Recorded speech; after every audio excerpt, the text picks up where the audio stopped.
En Alabama, une série d'attaques meurtrières ébranle la population. Les policiers n'arrivent pas à y voir clair. Tout ce que les tueurs ont laissé derrière eux, ce sont des cadavres et quelques images floues captées par des caméras de surveillance. La police et les agents fédéraux suivront les meurtriers jusqu'à la côte Est. Le FBI refusera d'abandonner la poursuite tant qu'il n'aura pas capturé les fugitifs.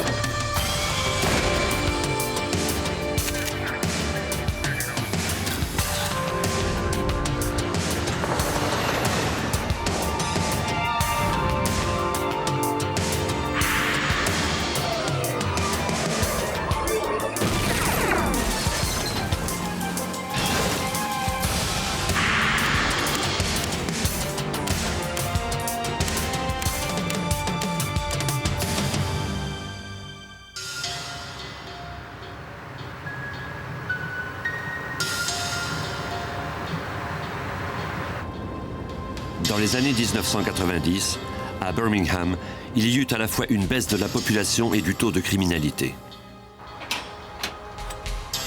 Mais même dans les villes les plus sécuritaires, des meurtriers peuvent être à l'œuvre. Le 18 mai 1996, le client d'une station-service trouva un corps.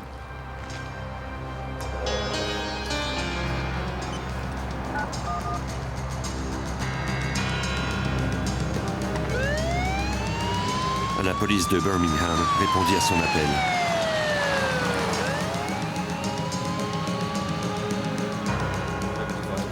Les enquêteurs sur la scène du crime conclurent que la victime, le commis de la station-service, avait été abattu avec une arme à feu. C'était le seul employé de service ce jour-là.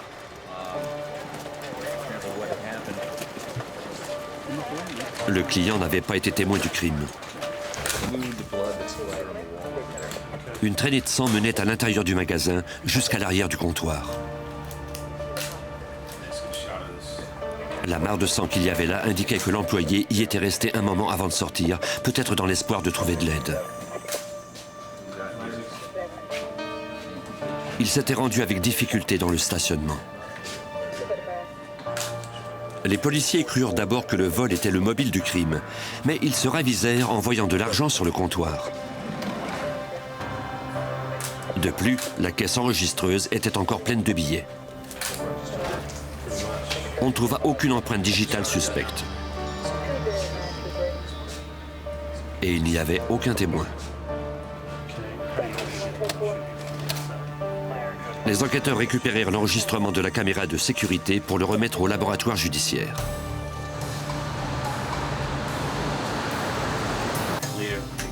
Comme la cassette avait été réutilisée à maintes reprises, les images étaient de piètre qualité. Par conséquent, on pouvait difficilement y distinguer des détails.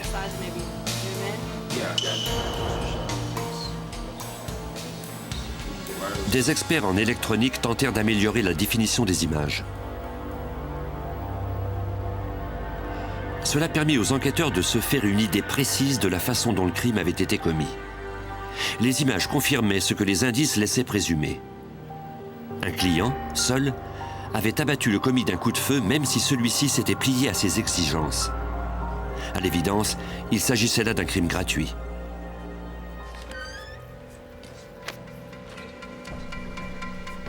Les détectives interrogèrent ensuite des amis et parents de la victime pour trouver une piste.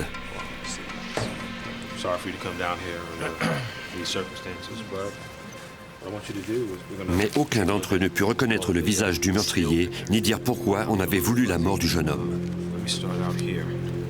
Sans aucun autre indice, l'enquête en était au point mort.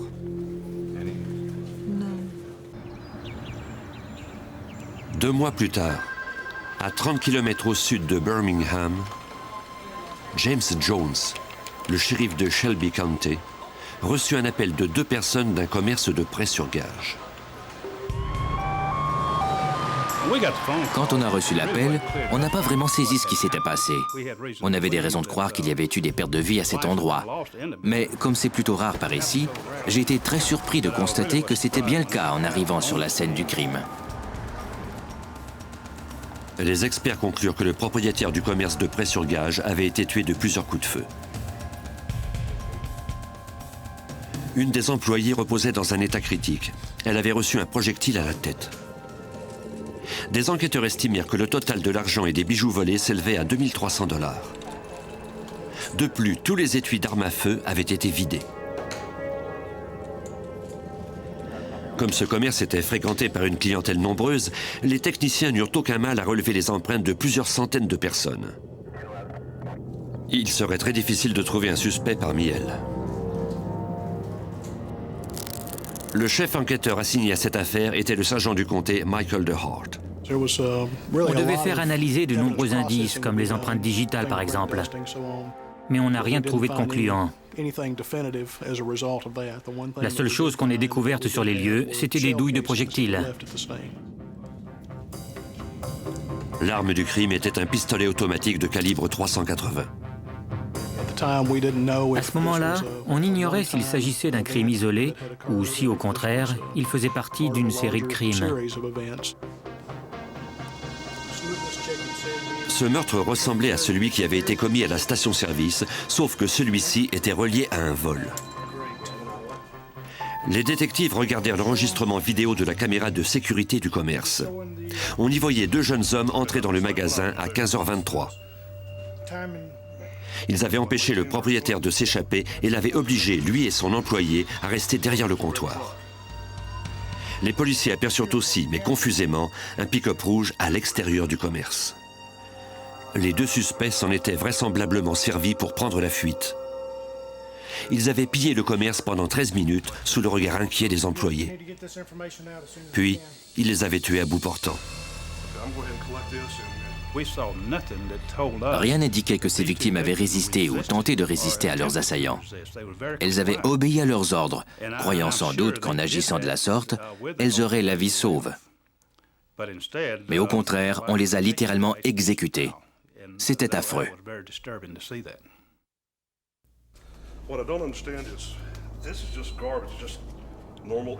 Le sergent Young et son collègue, le sergent Donald King, trouvèrent d'autres indices près de l'endroit où les victimes avaient été tuées. On fouillait le magasin quand on a aperçu des rebuts derrière le comptoir. Et on s'est alors demandé ce qu'ils faisaient là. Il n'y avait pourtant pas de poubelle à cet endroit. Cela nous est apparu étrange. Et parmi ces rebuts, il y avait des rognures de métal.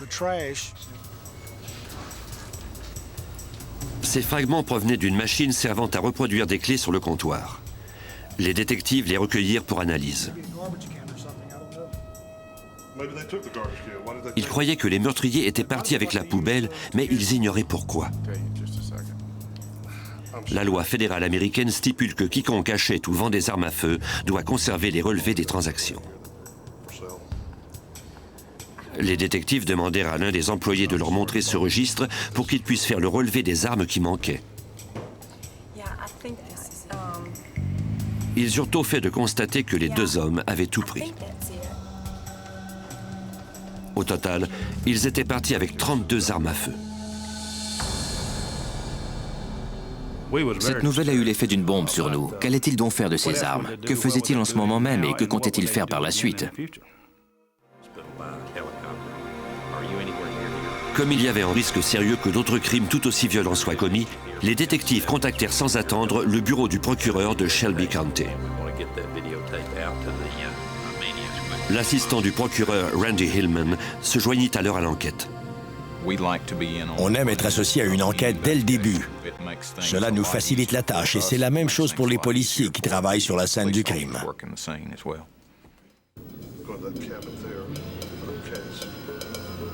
Le ruban magnétoscopique constituait l'indice le plus intéressant dont disposaient les enquêteurs pour trouver les meurtriers. On pouvait les voir transporter les biens volés dans un étui à guitare.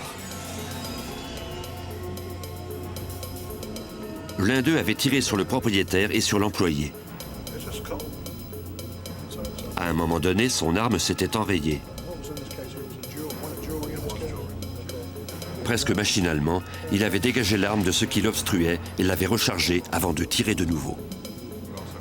Les 2 hommes étaient ensuite montés à bord du pick-up rouge par le côté du passager. Cela indiquait donc que quelqu'un d'autre conduisait le véhicule. Les techniciens tirèrent des photos des images vidéo. Malheureusement, celles-ci étaient de piètre qualité. On disposait de photos de ces individus au moment où ils commettaient le meurtre. On avait également la photo d'une partie du véhicule dans lequel ils étaient montés. Mais on ignorait tous d'eux. Et leur comportement violent était alarmant. On devait arrêter ces hommes avant qu'ils passent de nouveau à l'attaque. Moins de 8 heures après la fusillade, les enquêteurs apprirent que l'employée blessée était morte à l'hôpital. Il y avait maintenant 2 innocentes victimes de meurtre. Les techniciens du service des sciences judiciaires de l'Alabama examinèrent les fragments de projectiles et les douilles trouvées dans le magasin.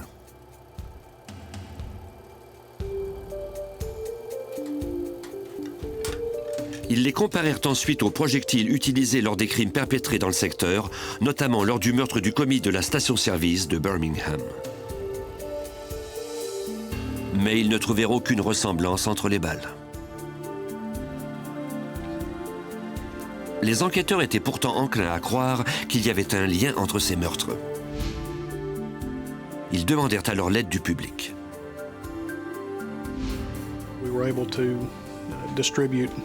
On a distribué les photos aux médias de la région. On leur a demandé de les diffuser et de demander aux gens de nous aider à identifier les auteurs de ces crimes. La diffusion des photos suscita des dizaines d'appels. Quelqu'un déclara qu'il était en voiture à Birmingham au moment où il avait aperçu 2 hommes dont la description correspondait à celle des meurtriers. Ils avaient sorti des armes et un étui à guitare d'un pick-up rouge pour les transporter dans une maison.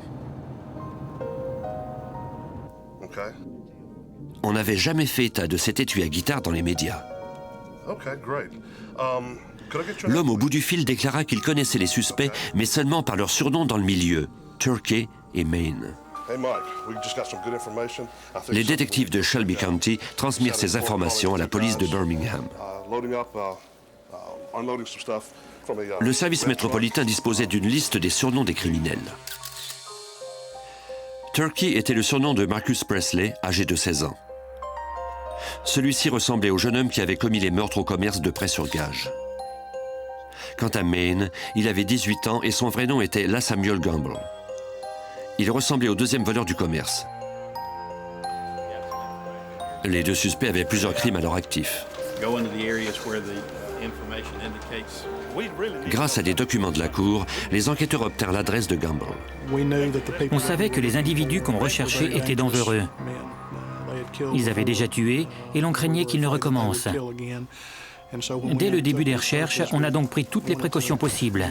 Et chaque fois qu'on entrait dans une maison pour une fouille, par exemple, on appliquait une méthode d'examen stratégique très précise.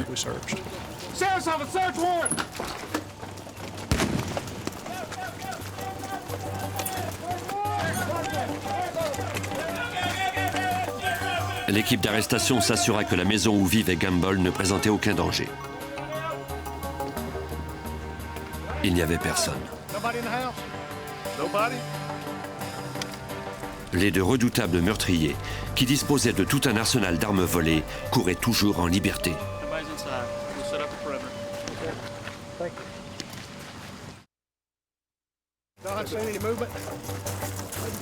Le 28 juillet 1996, en Alabama, des enquêteurs étaient à la recherche de Marcus Presley, de LaSamuel Gamble et d'un 3e complice soupçonné d'avoir commis un double homicide dans un commerce de prêt-sur-gage. L'équipe d'arrestation entra dans la maison du suspect Gamble, mais personne ne s'y trouvait. Munis d'un mandat de perquisition, les détectives fouillèrent la maison.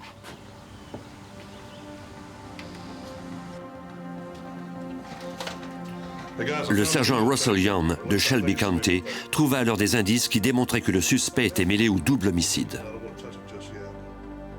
Au cours des recherches, on a trouvé la cassette qui provenait du faux magnétoscope du commerce. Elle avait été brisée, la cassette était craquelée. Quant au ruban, on l'avait sorti de la cassette. Cela démontrait qu'ils s'étaient aperçus qu'ils étaient filmés. Ils avaient eu la présence d'esprit de s'arrêter et d'aller chercher ce qui aurait pu constituer une preuve de leur culpabilité. On trouva également l'étui d'une guitare. Il ressemblait à celui qui avait été volé au commerce. Le sergent Donald King trouva alors d'autres indices dans la cuisine. Au fond d'une poubelle, on a remarqué des étiquettes de prix qui provenaient de certaines des armes et des bijoux du commerce de prêt sur gage. Elles contenaient également des rognures de métal qu'on pouvait aisément relier à celles trouvées sur la scène du crime. Le sergent Michael DeHart était toutefois déçu de n'avoir pu trouver aucune des 32 armes volées.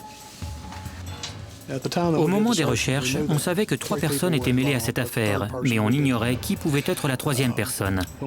En fouillant la maison, on a trouvé le bordereau d'un chèque de paye dans la poche d'un manteau au nom de Stephen McKenzie, qui provenait d'un commerce dans la région de Boston. McKenzie était-il le 3e suspect, celui qui avait conduit le véhicule dans lequel les 2 autres avaient pris la fuite? Il n'avait aucune adresse fixe dans la région, mais des voisins déclarèrent que c'était un ami de Gamble et de Presley. Selon les dossiers de la cour, Marcus Presley vivait chez sa grand-mère. Les enquêteurs fouillèrent aussi cette maison, mais n'y trouvèrent rien de significatif.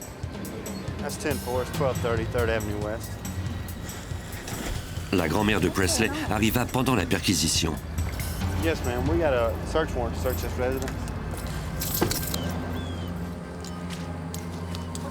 Ma'am, I'm Chris Curry with Shelby County Sheriff's Office. Do you recognize anyone? On lui montra des photos tirées de l'enregistrement du vol. Tell me if you recognize anyone. 2 people have been murdered. Elle reconnut que l'un des 2 hommes ressemblait à son petit-fils. Tell me if you recognize anyone. Elle avait fait son possible pour bien élever Marcus, mais depuis qu'il avait commencé à prendre de la drogue et à fréquenter un gang, il avait des ennuis. Selon elle, il arrivait souvent à Marcus de disparaître pendant plusieurs semaines. Elle fut atterrée d'apprendre qu'il était maintenant soupçonné de meurtre. Le fait que les suspects fussent toujours en liberté faisait craindre le pire à l'assistant du procureur, Randy Hillman. Ils étaient jeunes et ne tenaient pas en place. Ils n'avaient pas de chez-soi comme tout le monde, pas de résidence ou d'adresse fixe. Ils habitaient à droite et à gauche, comme bon leur semblait.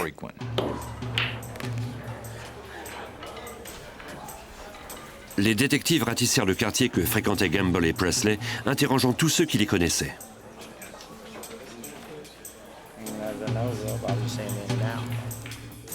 Plusieurs personnes déclarèrent les avoir vus montrer des bijoux et donner des armes à feu aux membres de leur gang de rue.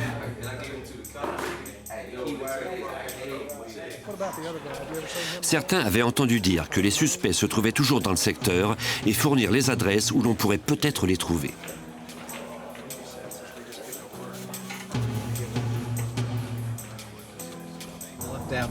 Les enquêteurs vérifièrent ces adresses, mais Gamble et Presley semblaient avoir disparu. Il nous restait encore un endroit à vérifier avant de terminer notre journée. On rentrait quand quelqu'un a proposé qu'on se rende chez l'oncle de Samuel Gamble pour voir s'il y avait quelqu'un chez lui. Et c'est ce qu'on a fait. On a alors aperçu un pick-up rouge qui correspondait à la description du véhicule dans lequel les voleurs s'étaient enfuis.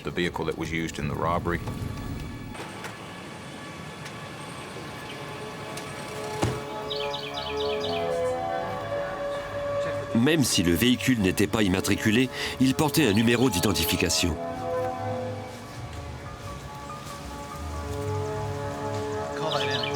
Les détectives aperçurent alors dans un coin du pare-brise un permis de stationnement délivré au Massachusetts.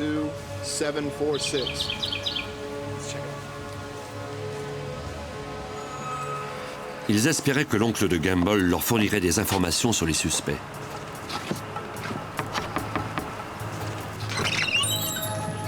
Good afternoon, sir. I want to talk to you about that red truck on the side of your house here. What's this all about? Celui-ci accepta de répondre aux questions de la police, mais à condition que cela ne se passe pas chez lui. Il ne voulait pas qu'on le voie avec des policiers. Ceux-ci le firent donc monter en voiture afin de l'interroger à l'abri des regards. L'oncle déclara aux enquêteurs que le pick-up appartenait à Stephen Mackenzie, l'ami de son neveu. C'était le nom aperçu sur le bordereau de chèque de paie d'une entreprise de Boston. L'oncle reconnut que son neveu était demeuré récemment chez lui avec Mackenzie et Presley. Mais les trois jeunes hommes étaient partis quelques jours plus tôt. Le sergent Young était d'avis que l'oncle de Gamble ne leur avait pas tout dit. Au début, il n'a pas vraiment voulu nous donner des informations importantes. Mais nous avons poursuivi l'interrogatoire et il a fini par reconnaître qu'ils étaient partis à Boston.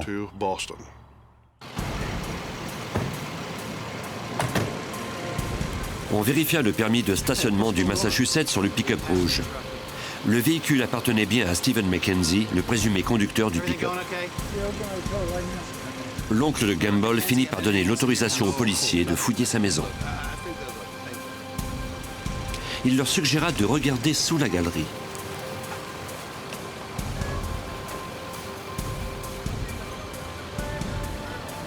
Les policiers y trouvèrent un pistolet à peinture. Le numéro de série correspondait au numéro d'un des pistolets volés au commerce de prêt-sur-gage. On disposait maintenant d'un doute raisonnable, ce qui autorisait la police à faire remorquer le pick-up de Mackenzie à la fourrière et à y chercher des indices. Les techniciens n'y trouvaient rien qui provenait de la scène du double homicide. Les suspects avaient sans doute quitté l'État pour Boston. La police de Shelby County contacta alors l'agent spécial Jeff Newton du FBI. Toute affaire où une personne est soupçonnée d'un double homicide devient prioritaire pour nous. J'ai immédiatement appelé les agents de Boston pour leur dire que des criminels se trouvaient sur leur territoire ou qu'ils s'y dirigeaient. Je leur ai transmis toutes les informations qu'on m'avait données à Shelby County, notamment le degré de violence dont les suspects étaient capables. On leur a aussi envoyé plusieurs photos et leurs descriptions physiques. Au bureau du FBI de Boston, au Massachusetts, c'est l'agent spécial Joseph Haltman qui avait pris l'appel prioritaire.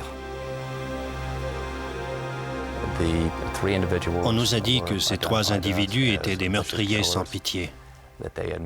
Ceux-ci avaient d'ailleurs affirmé qu'ils n'hésiteraient pas à tuer de nouveau, qu'on ne les arrêterait jamais vivants et qu'ils tueraient tout représentant de la loi qui tenterait de les capturer.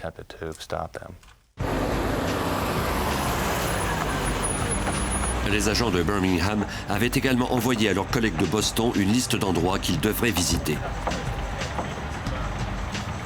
Il y avait entre autres l'entreprise de construction où le suspect Stephen Mackenzie avait travaillé.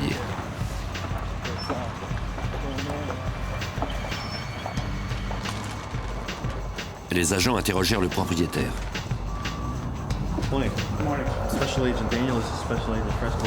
Celui-ci déclara qu'il n'avait pas vu le jeune homme depuis plusieurs semaines. Si Mackenzie se trouvait effectivement dans la région de Boston, il n'avait pas tenté de reprendre son ancien boulot. Le propriétaire disposait du dossier de cet employé, mais celui-ci ne contenait aucune adresse ni information qui permettrait de le retrouver.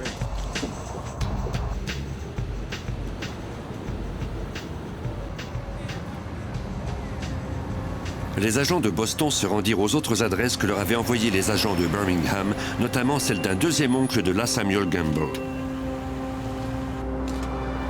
Mais ils ne s'approchèrent pas de cette maison tout de suite. On ne voulait pas qu'ils sachent qu'on surveillait cette maison. On souhaitait leur laisser un ou deux endroits où ils pourraient retourner.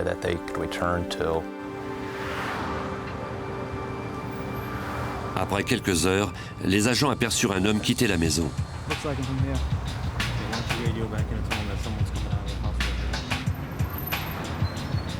Ce n'était pas l'un des suspects.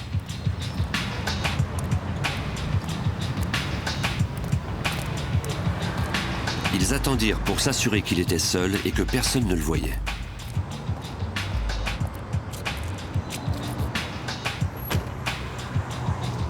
How you doing, sir? I'm Special Agent Daniel and Special Agent Forensic would like to ask you a couple questions if we could. All right. Do you live in that building? Celui-ci hésita à parler, mais il finit par déclarer que ni l'oncle de Gamble ni les autres suspects ne se trouvaient dans la maison. No, no one's in there? No. Marcus Presley. Il les avait toutefois vus. Il nous a dit que Gamble et Presley étaient restés à cet endroit, mais qu'ils étaient partis depuis. Ils ne savaient pas où. On s'est alors dit que cela ne valait plus la peine de cacher le fait qu'on connaissait cette adresse, et l'on a obtenu un mandat de perquisition pour fouiller les lieux. Mais on n'y a rien découvert d'important. Le 1er août 1996, le bureau du FBI de Boston a une conférence de presse. We believe these individuals to be extremely dangerous, most likely armed. They're wanted in Alabama. We'd like to bring these individuals in. Le FBI distribua des affiches et demanda à quiconque disposait d'informations d'appeler les agents par le biais d'une ligne téléphonique particulière. Suite à cette campagne de publicité, on obtint plusieurs dizaines de pistes. L'une d'elles menait à une maison à l'extérieur de Boston où Stephen Mackenzie, le présumé chauffeur du pick-up rouge, était censé demeurer. On ignorait toutefois si Gamble et Presley se trouvaient avec lui. L'escouade tactique devait être prête à tout.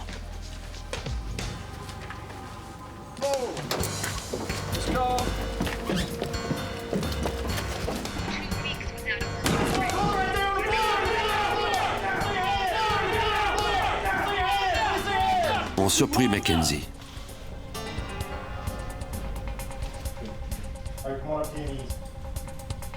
Gamble et Presley, eux, n'étaient pas là.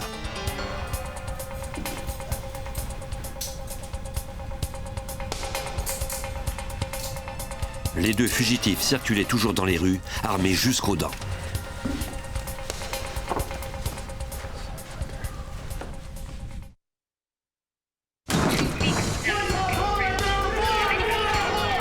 Au mois d'août 1996, l'unité SWAT de Boston avait arrêté l'un des 3 suspects ayant fui l'Alabama suite à un vol et un double homicide. Stephen Mackenzie, le présumé chauffeur des 2 autres suspects, n'était pas armé. Il fut conduit au poste pour un interrogatoire. Pendant ce temps, les enquêteurs fouillèrent la maison où il vivait. On y trouva des bijoux volés au commerce de prêt sur gage en Alabama. On y trouva également 3 armes à feu. En vérifiant leur numéro de série, les agents constatèrent que ces armes se trouvaient parmi les 32 armes à feu volées au commerce. Mais il n'y avait aucune trace de LaSamuel Gamble et de Marcus Presley. Les agents de Boston gardèrent Mackenzie en détention pour avoir eu en sa possession des biens volés. Ils appelèrent ensuite Randy Hillman, l'assistant du procureur de Shelby County en Alabama.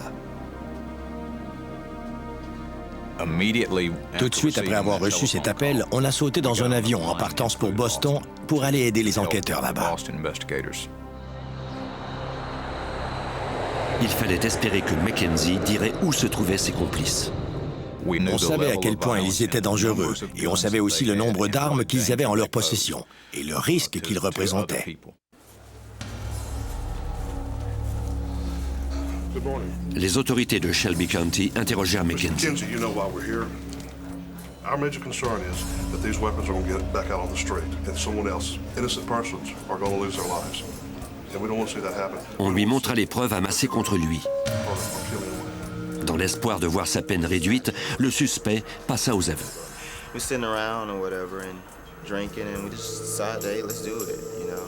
Il déclara que Presley, Gamble et lui avaient commencé à planifier le vol du commerce de prêt sur gage à la mi-juillet.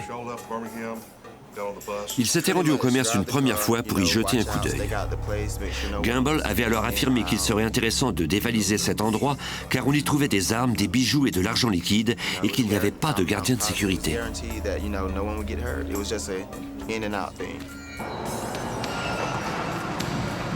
Le 25 juillet, ils y étaient retournés à bord du pick-up de Mackenzie.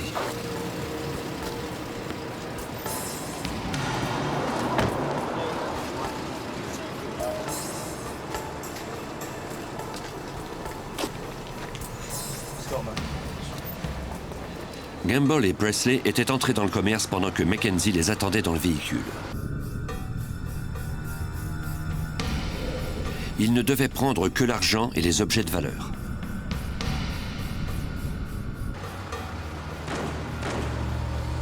Mais à un moment donné, Mackenzie avait entendu des coups de feu.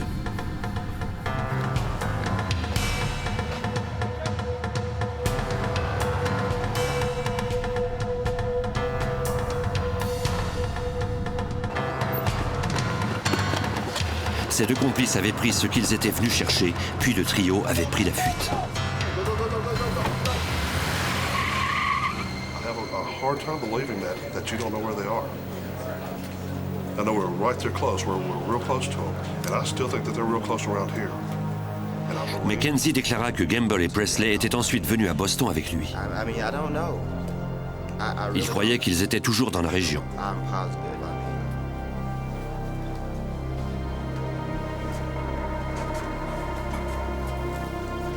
Les enquêteurs ne savaient pas s'ils devaient le croire.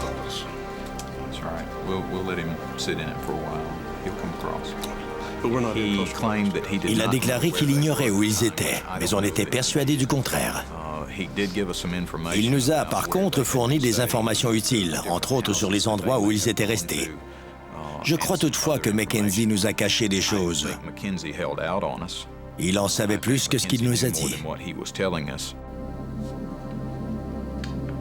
En cours, le témoignage de Mackenzie ne serait pas crédible. Le procureur se tourna donc vers le seul témoin irréprochable, la cassette de la caméra de surveillance. Il l'envoya au labo audio et vidéo du FBI à Quantico, en Virginie. La tâche d'améliorer la définition des images incomba à l'expert Dale Linden. Cet enregistrement magnétoscopique provenait d'une caméra de sécurité. Je dirais que la résolution des images était de piètre qualité. Quand la caméra faisait face à des fenêtres, tout était surexposé. À certains moments, on ne distinguait que des silhouettes. Mais plus les sujets s'approchaient de la caméra, et meilleure était la définition des images.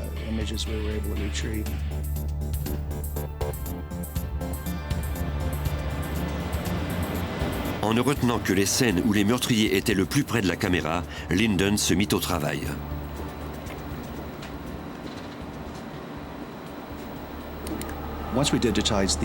Après avoir numérisé les images, on les traite séparément, une à une.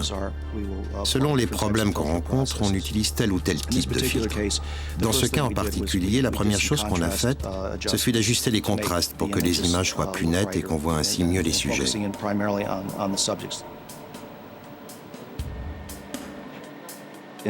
Dans ce cas-ci, on est parvenu à améliorer la définition du visage ainsi que de l'arme.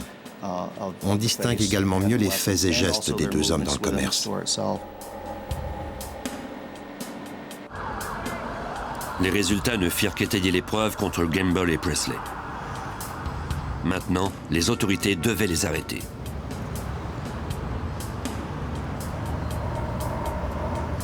Le FBI surveillait toujours la maison de Roxbury au Massachusetts où, selon certains informateurs, les suspects se cachaient.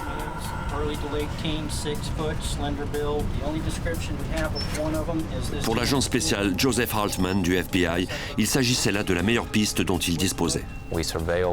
On a surveillé la maison pendant environ 48 heures. Les informations qu'on obtenait étaient de plus en plus intéressantes. De plus, on avait vu des gens à l'intérieur. Ça bougeait dans la maison.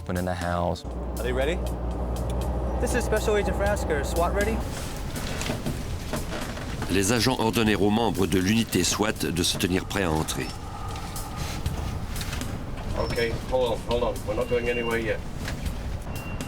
Mais juste avant qu'on ne passe à l'action, un homme sortit de la maison.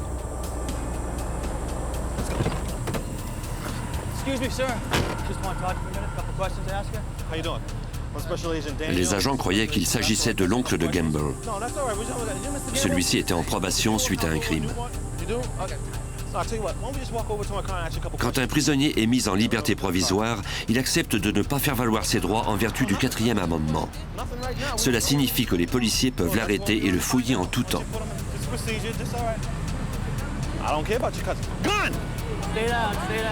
Les agents trouvèrent un pistolet sur lui. C'était une des 32 armes volées en Alabama. Il nous a dit que les suspects n'étaient plus chez lui. Mais comme il avait des liens de parenté avec l'un d'eux et qu'il portait une des armes volées sur lui, on n'a pas pris ce qu'il disait pour de l'argent comptant. L'unité SWAT est donc passée à l'action et est entrée chez lui. Comme Gamble et Presley avaient juré de ne jamais se faire arrêter vivants, les membres de l'unité se préparaient à une fusillade.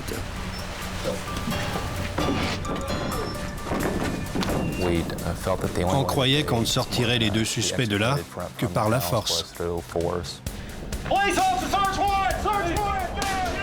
L'escouade tactique fouilla toute la maison, vérifiant les pièces une à une.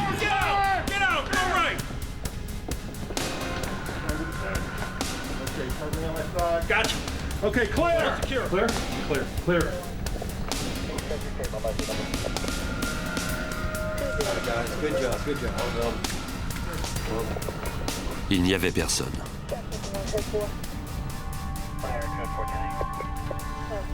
On a toutefois trouvé des sacs de voyage appartenant à Presley et Gamble. Dans ces bagages, on a trouvé deux autres armes de même qu'une photo. On pouvait y voir les fugitifs montés à bord d'un autobus. Les bagages contenaient les t-shirts que portaient Gamble et Presley lors du vol. Les enquêteurs trouvèrent aussi une des armes à feu ayant servi lors du double homicide.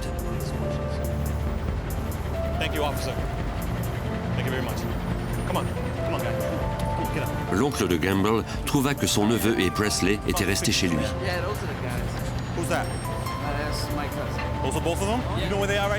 Mais selon lui, ils étaient partis par autobus en Virginie où la petite amie de Gamble vivait. Le FBI et la police de Boston avaient manqué les dangereux fugitifs de quelques heures à peine.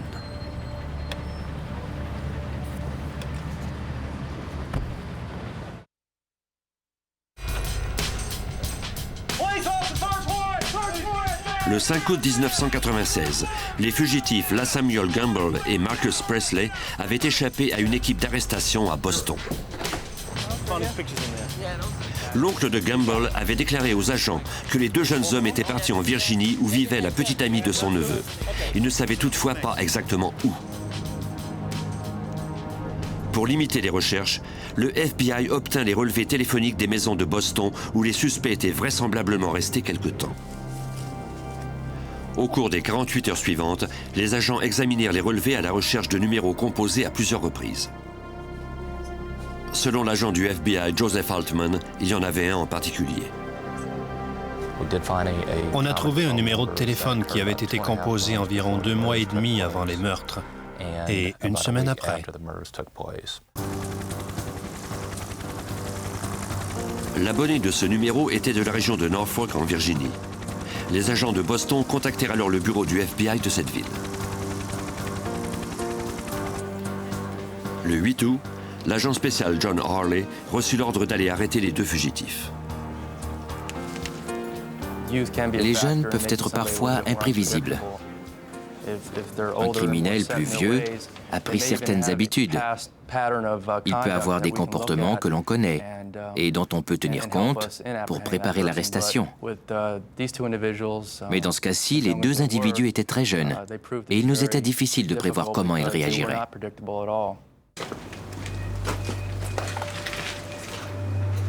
Le lendemain matin, à 5h30, l'escouade tactique arriva sur les lieux.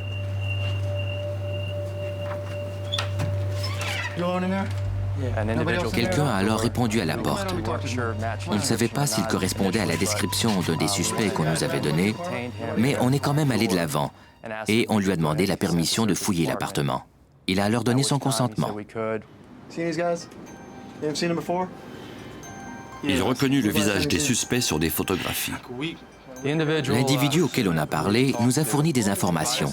Il a déclaré qu'il avait organisé une petite fête et que deux individus qui correspondaient à la description de Gamble et Presley étaient venus avec une de ses amies à lui. Il n'y avait personne d'autre que lui dans l'appartement, mais il donna aux agents l'adresse de la jeune femme. Le temps commençait à manquer et l'on devait maintenant trouver cet appartement où vivait la jeune femme, celle qui apparemment connaissait nos deux suspects. L'équipe d'arrestation se réunit rapidement devant l'appartement en question, situé dans un immeuble de 3 étages. La police de Norfolk restreignit l'accès du secteur aux automobilistes pendant que les agents tentaient de voir quelle était la meilleure stratégie pour entrer. Il était alors 9 h du matin et le soleil était déjà haut. On était inquiet du fait que si nos 2 suspects dormaient encore, cela ne serait pas pour très longtemps. On préférait les surprendre pendant leur sommeil. L'équipe d'arrestation se sépara en 2 groupes et passa à l'action. On a décidé d'envoyer la majeure partie de nos hommes par l'issue de secours. Ce n'était pas le meilleur chemin pour se rendre à l'appartement, mais c'était la meilleure façon d'avoir un effet de surprise. On a également posté 2 policiers de l'État devant la porte d'entrée principale, qui donnait sur le hall d'entrée, pour s'assurer que nos suspects ne s'échapperaient pas par là. Les agents n'avaient pas eu le temps d'obtenir un mandat de perquisition de l'appartement. Pour y entrer et procéder à une arrestation en bonne et due forme, il fallait qu'ils voient de leurs yeux les suspects, sinon ils devaient demander la permission d'entrer. Ils aperçurent un des résidents par une fenêtre qui donnait sur la cour et jouèrent le tout pour le tout. On s'est présenté et on lui a dit qu'on était à la recherche de 2 individus. Ensuite, on lui a demandé la permission d'entrer. L'homme, qui était âgé, nous a ouvert la voie en nous faisant signe de la tête qu'il acceptait. Et c'est alors qu'on est entré.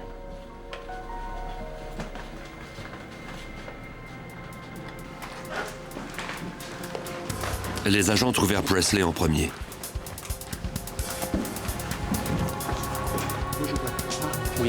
On lui a passé les menottes tout de suite. Le suspect n'eut pas le loisir d'alerter son complice. Dans une chambre du fond, l'équipe trouva ensuite Gamble. Les agents identifièrent formellement Presley et Gamble à partir de photos. Ils les mirent en état d'arrestation. Ensuite, des policiers accompagnèrent les fugitifs jusqu'à Shelby County, en Alabama. Lors de son interrogatoire à la prison du comté, Samuel Gamble déclara que c'était Presley qui était l'auteur des meurtres. Mais quand les enquêteurs interrogèrent ce dernier, sa version des faits fut complètement différente, tous 2 étant convaincus d'avoir détruit la cassette de la caméra de surveillance.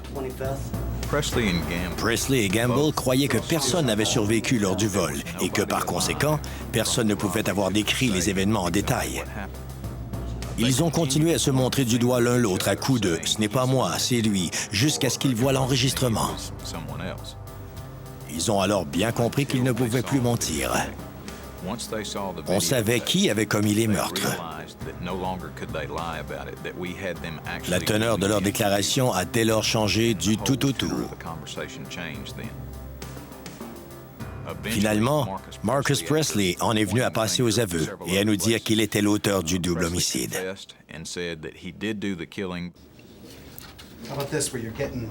Presley avoua ensuite être l'auteur d'un autre crime. Il avait abattu le commis de la station-service de Birmingham. Croyant que l'employé tentait de se saisir d'une arme, il avait tiré sur lui.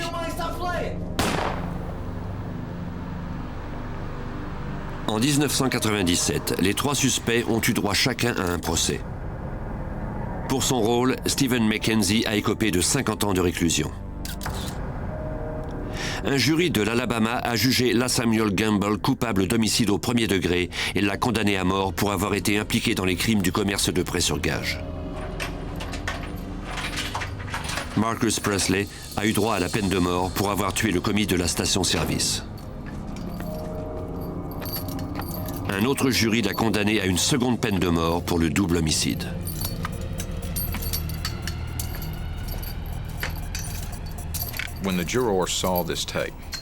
Quand les jurés ont vu les images, ils ont été bouleversés. On a l'habitude de voir de la violence à la télévision et elle nous laisse généralement froid. Mais cet enregistrement de 2 personnes qui se faisaient exécuter a eu un profond impact sur le jury.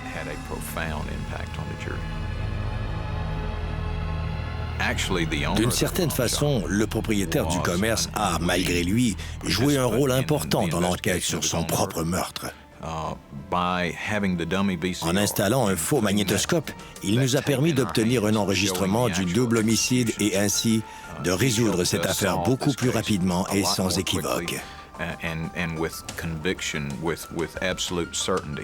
Si nous n'avions pas trouvé cette cassette, on se serait perdu en conjecture.